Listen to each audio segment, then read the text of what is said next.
Betullah yang orang tua sering bilang, manusia berusaha, Tuhan yang menentukan. Begitulah yang dialami dalam kehidupan Dina Olivia. Sejak kecil, cewek kelahiran 8 Februari 83 ini ingin menjadi dokter gigi. Siapa yang mengira saat usia 14 tahun, lagi asik nonton pertunjukan musik, tiba-tiba ada yang menawari jadi model. Cewek yang suka bercelana jeans dan berkaos itu langsung tertantang dan pada tahun 97 bergabung dengan elit modeling Indonesia.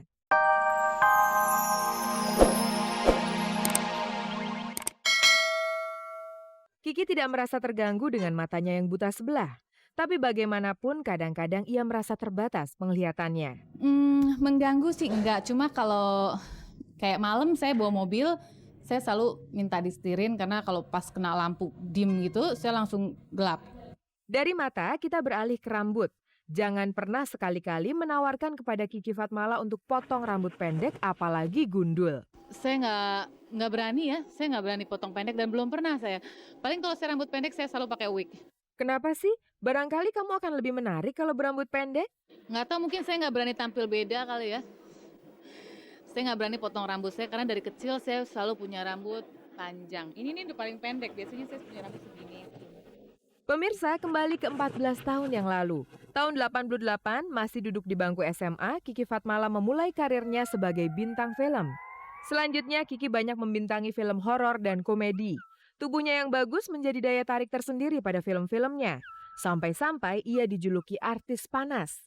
Di luar itu, ia punya pengalaman menarik saat syuting film horor. Pengalaman menarik syuting horor banyak ya, soalnya biasa kalau kalau kita syuting film-film horor gitu, kita syutingnya tuh kebanyakan di tempat-tempat yang angker emang gitu, seperti kayak syuting di kuburan, kadang-kadang di kuburan bener ya, kadang-kadang set tapi lebih banyak di kuburan bener.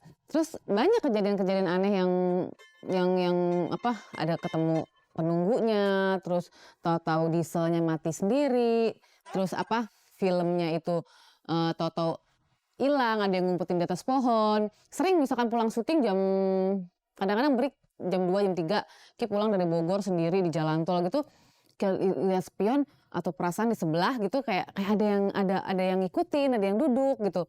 Itu Ki nggak ngerti apa karena sugesti Ki sendiri, apa karena Ki ketakutan, apa memang bener ada gitu. Kayaknya sih memang ada di sebelah duduk, yang kayak ada yang duduk, tapi dengerin musik kenceng, baca-baca, terus bawa mobil kenceng ngebut sampai rumah. Gitu. Kadang-kadang sampai rumah juga nggak bisa tidur. Tidur pasti Ki ajak pembantu Ki tidur bareng. Sampai sekarang pun Ki juga kadang-kadang tidur masih sama pembantu, takut sendiri. Inilah kamar tidur Kiki Fatmala dengan ranjang yang sampai hari ini masih ditidurinya sendirian. Betapa jauh ia dari jodoh. Padahal apapun sudah dimiliki. Aku nggak pernah takut tuh usia. Yang ya nggak juga, nggak takut. Orang yang kawin 3-4 kali aja banyak.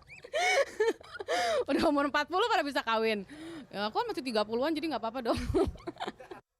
Suatu ketika Anda dapat calon suami atau laki-laki yang saling pengertian dan agamanya sama. Tapi kalau saya jadi istri kedua gimana? Oh kalau istri dua saya nggak mau. Buat apa istri kedua? Orang saya bisa nyari duit sendiri, bisa apa-apa sendiri tanpa punya suami. Ih ngapain? Jadi istri kedua. Gini, nggak tahu ya, mungkin buat apa gitu jadi istri kedua. Jangankan istri kedua, punya pacar aja tahu pacar kita pacaran lagi, marah. Apalagi jadi istri kedua, ngebayangin laki kita tidur sama siapa, malam ini tidur sama gue, enggak lah ya. Kiki tidak akan mau jadi istri kedua. Lelaki yang akan menjadi suaminya nanti harus lelaki satu-satunya. Soal usia, pacar-pacarnya selama ini banyak yang berusia lebih muda darinya. Kayak usia kayak aku ya udah 30 ya. Agak susah. Soalnya gini, aku banyak kan pacaran pasti yang lebih muda. Umurnya pasti di bawah Ki gitu ya. Terus pasti di bawah Ki. Karena yang di bawah umur 30 itu rata-rata masih single gitu. Terus kalau yang udah ya kan, akhirnya pacarannya orang bilang, ih gila pacarannya berondong. Ya habis yang single umurnya di bawah umur, bukan Ki mau, dia yang mau gitu kan. Terus udah gitu kalau misalkan Ki maunya sih yang udah 35. Kebanyakan cowok yang udah umur 35, udah mapan, udah semua, punya bini. Jadi mau sama berondong atau sama bini orang, laki orang. Ya mendingan sama berondong aja deh. Di ruangan bawah ada lukisan ini. Sebagian kenangan cinta Kiki tersimpan di lukisan ini. Wah ini lukisan buat Ki berarti banget karena ini dapat dari ada bekas pacar Ki dulu.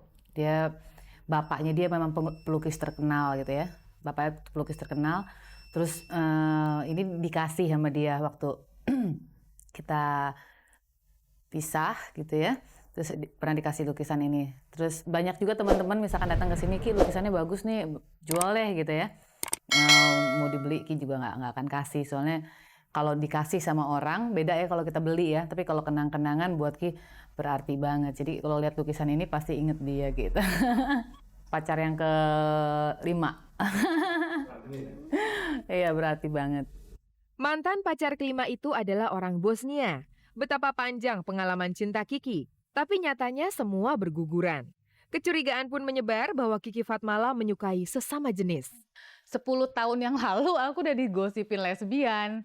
Waktu itu aku digosipin lesbian pun sama temen akrab Ki, yang temen baik yang tiap hari juga dia nginep di sini, main di sini sama Suti Karno. Tapi Ki nggak mau peduli orang mau ngomong apa, terserah gitu. Kiki lesbi sama Suti kayak gitu. Tapi kita tetap aja jalan sama Suti karena Ki pikir urusan apa sama orang gitu. Suti itu teman baik Ki. Memang Suti tuh dandanannya tuh seperti laki gitu. Emang dia tomboy, dia suka pakai jeans, rambutnya pendek. Jadi orang pikir dia lesbian, dia lakinya, Ki perempuannya. Padahal kita tuh teman-teman baik gitu. Sampai sekarang pun akhirnya lucu aja gitu. Itu cerita udah 10 tahun yang lalu. Ya sebetulnya Ki nggak lesbi, masih suka laki kok. Tapi lesbi sih ada yang mau coba-coba, tapi Ki nggak pernah mau coba sama lesbi, masih enak sama laki. Pemirsa, tentu saja Anda masih bersama kami, Kabar-Kabari spesialis penyaji kabar-kabar seputar dunia artis, tokoh, dan hiburan. Ada seorang model bertinggi badan 172 cm, namanya Dina Olivia. Pergawati belia ini sudah hafal betul dengan kelemahan dirinya. Ia merasa kurang tinggi dan wajahnya tidak simetris. Tetapi justru karena mengenali kelemahan dirinya, ia berani mencari peruntungan ke mancanegara.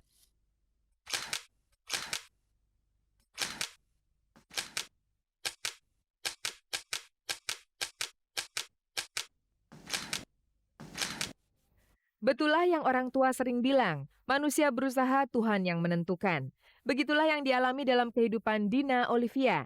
Sejak kecil, cewek kelahiran 8 Februari 83 ini ingin menjadi dokter gigi. Siapa yang mengira saat usia 14 tahun, lagi asik nonton pertunjukan musik, tiba-tiba ada yang menawari jadi model. Cewek yang suka bercelana jeans dan berkaos itu langsung tertantang dan pada tahun 97 bergabung dengan Elite Modeling Indonesia. Sebaliknya pada tahun 2000, saat ia sudah terbang ke Hong Kong untuk mengerjakan sebuah job iklan, bungsu dari 3 bersaudara ini harus pulang karena ibunya meninggal dunia. Untuk itu ia rela kehilangan job yang sudah diimpikannya itu. Tapi bila saat ngobrol dengan Kabar-Kabari Dina berlinang air mata, tentulah bukan karena lepasnya job tersebut, melainkan kenangannya pada sang mama yang belum juga hilang. Mamanya yang jago ski air yang selalu menjadi pendorong karir Dina. Adalah pesan mama agar Dina tidak putus asa dan agar melanjutkan rencana go internasional. Itu sebabnya, mengikuti pesan mama dan didukung oleh sang papa, kini cewek berdarah Batak Makassar ini menyiapkan diri dengan sungguh-sungguh. Sekarang keputusan yang Dina ambil, Dina harus pergi ke sana. Soalnya Dina di sini juga udah ninggalin sekolah kan. Untuk itu, kendati sudah punya cowok seorang mahasiswa yang seumur dengannya, ia belum mau memikirkan pernikahan. Katanya perjalanan masih jauh. Untuk sekarang ini Dina pergi ke Hong Kong, sukses. Lagi mau kerja di Hong Kong, bener-bener kerja gitu. Cari uang di sana. Terus balik ke sini, kuliah jadi orang sukses, jadi orang berhasil. Anehnya, di balik ambisinya menjadi model internasional, runner-up Elite Model Look Indonesia tahun 97 yang sekarang antara lain menjadi bintang iklan sebuah merek kosmetik ini, lebih suka mencatat kelemahan daripada kelebihan dirinya. Antara lain, cewek yang punya tinggi 172 cm dan berat 50 kg ini merasa dirinya kurang tinggi. Makanya Dina kalau misalkan di Hong Kong, Dina ngambil banyak kan, Dina komersial sama fashion katalog, foto-foto gitu. Kalau fashion show jarang, karena mereka kan dari Asia semuanya kan, dari Singapura, dari mana-mana tuh tinggi-tinggi banget gitu. Jadi kalau misalkan ketemu, tinggi banget. Kelemahan berikut ini menurutnya justru menjadi tantangan baginya saat difoto. Ini Dina miring, rahang. Oh iya. Rahang miring, jadi ini lebih bagus sebelah sini daripada sebelah sini. Oh, gitu. Gitu. Dan pasti semua orang pasti sama kan, kayak mata lebih kecil, Dina lebih kecil mana ya? Sebelah sini apa sebelah sini gitu. Tapi di sini rahang ada miring gitu. Yang patut dicontoh, kelemahan-kelemahan tersebut tidak membuat Dina putus harapan. Cuek-cuek aja mesti. Semua orang juga pasti kayak gitu. Walaupun semua orang enggak juga, kalau Dina punya emang kenapa gitu. Mesti diberaniin diri dong. Maksudnya kan itu suatu kelemahan yang kita punya gitu, bukan orang lain punya. Dan kalau misalnya kita mau maju, ya kita mesti berani.